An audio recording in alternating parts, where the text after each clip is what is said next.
Maynila, 1953. Mainit, maingay, buhay ang syudad, pero sa loob ng isang lumang selda sa presinto ng Maynila, may isang dalagang nakaluhod sa sahig, nanginginig at umiiyak sa takot. Ang pangalan niya, Clarita Villanueva, 18 taong gulang. Hindi niya alam kung paano siya napunta roon. Ang natatandaan lang niya ay ang pagpasok niya sa lungsod para maghanap ng trabaho. Pero ngayong gabi, may bumulabog sa buong puwersa ng pulisya, isang dalagang sinasabing inaatake ng mga nilalang na sila mismo ay hindi makita. At doon nagsimula ang pinakakontrobersyal na kaso ng possession sa Pilipinas. Bago natin simulan ang kwento, kung gusto ninyo na ganitong content mag-like, share, subscribe sa Takip Silim Stories at marami pa tayong nakakatakot na kwento na parating. Maraming salamat po. Sariwa pa ang hamog ng umaga nang hulihin si Clarita dahil sa paglalakad-lakad sa Calle Vitas na walang direksyon. Pagod, marumi, mukhang gutom, pero may kakaiba. Ang mga mata niya ay tila pagod na pagod, parang ilang linggo nang hindi natutulog. "Miss, ayos ka lang ba?" tanong ng isang pulis. Hindi sumagot si Clarita. Tumingin lang siya sa kawalan at bigla napasigaw siya. Ayan na sila! Ayan na sila! Nasa likod nyo! Nagulat ang mga pulis. Wala naman silang nakikita. Dinampot nila si Clarita at dinala sa presinto. Noong una, akala ng lahat ay baliw lang o nagugutom. Pero pagdating ng gabi, nagsimula ang tunay na takot. Bandang 10:00 ng gabi, habang nagro-roving ang bantay, may narinig siyang kalmot mula sa selda. Pagtingin niya, si Clarita ay nakaungos sa rehas. Nanlilisik ang mga mata, nanginginig. Nangingilo ang kaniyang bibig na parang may sinisigaw na hindi lumalabas. Tapos, may nangyari. Sa harap ng mismong pulis, lumitaw ang sariwang kagat sa braso ni Clarita. Parang may nakikitang kukong bumabaon, pero walang tao sa paligid. May sumusugod sa akin. Nakikita mo ba? Babae at lalaki. Maitim, may mahabang ngipin. Pagod na ang pulis, pero ang nakita niyang sugat ay hindi gawa-gawa. Tumawag sila ng mga doktor, hindi maipaliwanag. Tumawag sila ng ibang pulis, hindi makapaniwala, at unti-unting kumalat ang balita. Isang babae sa presinto ang inaatake ng hindi nakikitang nilalang.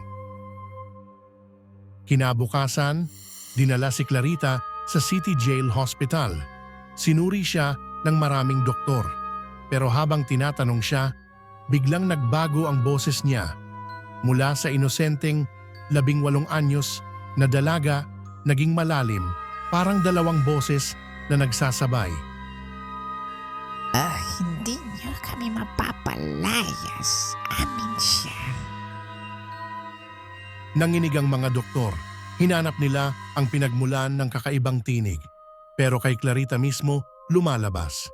Tinanong nila ang pangalan ng mga nilalang na humahabol sa kaniya. At doon niya binanggit ang dalawang pangalan. Si Tek-Tek at si Boy. Ayon sa kanya, maitim ang balat, mapupula ang mata, may matatalim na ngipin, mabahong hininga, parang tao pero hindi ganap.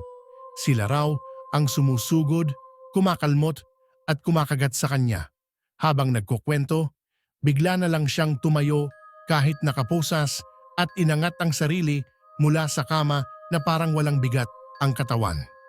Napasigaw ang mga doktor, kahit ang mga pulis ay umatras. Hindi nagtagal, ang presinto ay tila naging isang palabas. Dumagsa ang mga madre, pare, opisyal, doktor, reporter at usisero.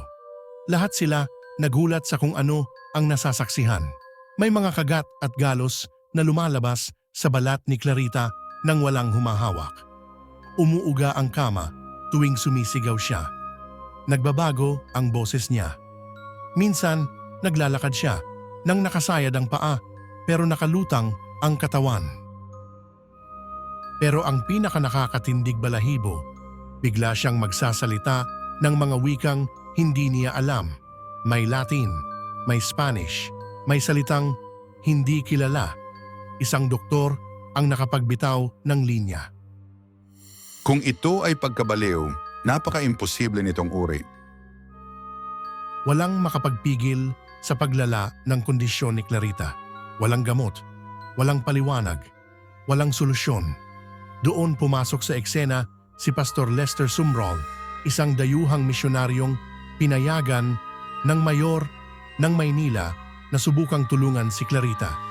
Pagpasok niya sa selda, huminto ang pagwawala ng dalaga.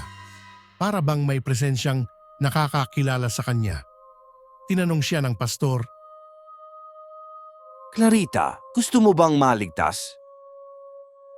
yumuko si Clarita umiiyak. Gusto ko, ayoko na po. Naglahad ng kamay si Sumrall. Sa pangalan ni Hesukristo, humayo kayo mula sa katawang ito. Tumirik ang mata ni Clarita. Umikot ang ulo niya na parang walang buto sa leeg. Nagsusuka siya pero walang lumalabas. Ang katawan niya'y nanginig na parang may kuryente. Tayo ang may-ari sa kanya, sigaw ng mga demonyo gamit ang kanyang bibig. Pero hindi umatras si Sumrall. Hindi siya sa inyo. Lumayas kayo. Dumadagundong ang buong kwarto nang magsimulang mangatal ang mga bakal na rehas. Parang may humahampas na hindi nakikita. Pumutok ang ilaw. May malamig na hangin na dumaan sa loob ng kwarto. Hanggang sa napasigaw si Clarita.